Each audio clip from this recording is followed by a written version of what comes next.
My name is Tepio Gwiza. I'm a student at Division College. Today we're going to be discussing about a research essay that I've been working on for the past few weeks. So the thesis topic that I was working on is divorce is harmful to children because it makes them get depressed, like proper parenting. It makes them perform poorly at school. There are dozens and dozens negative impact that divorce has on children, but I decided to focus on these three. Most of you will agree with me that um, we need family for us to move forward. We need family to function to our full potential because family give us that unconditional love, that undivided attention, that support and that motivation. We get it from family. They will tell you that you can do it.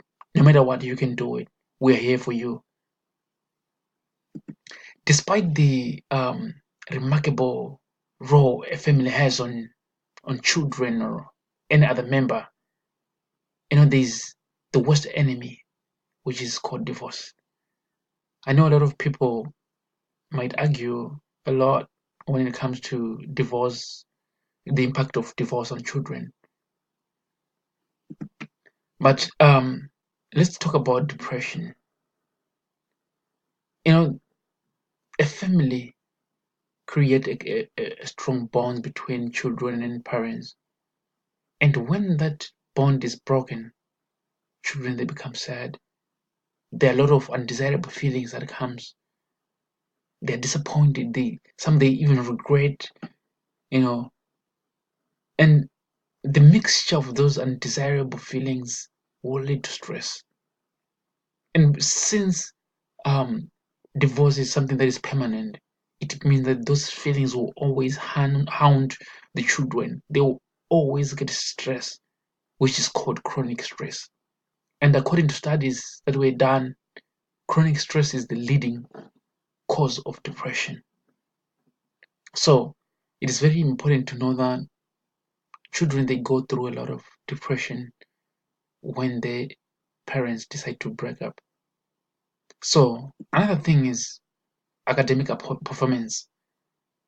You know, the most important thing to know is for a child to perform well at school, his or her mind should be straight.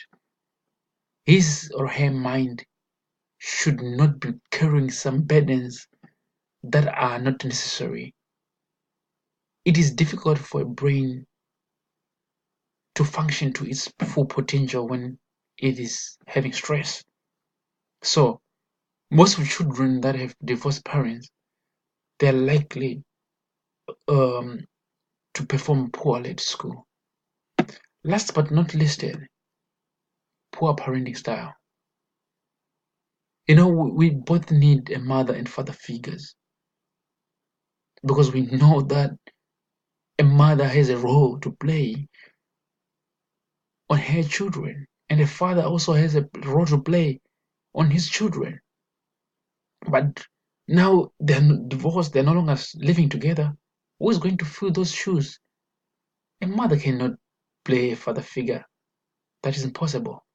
Neither a father can play a mother figure in someone's life. And as you can see on this picture, father is now beating a child. Maybe he's beating this child because of a small thing that this child has done.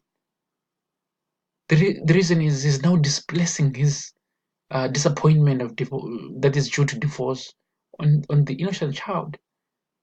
The children they're no longer getting, that love that they used to get, when the family was together, when the family was united.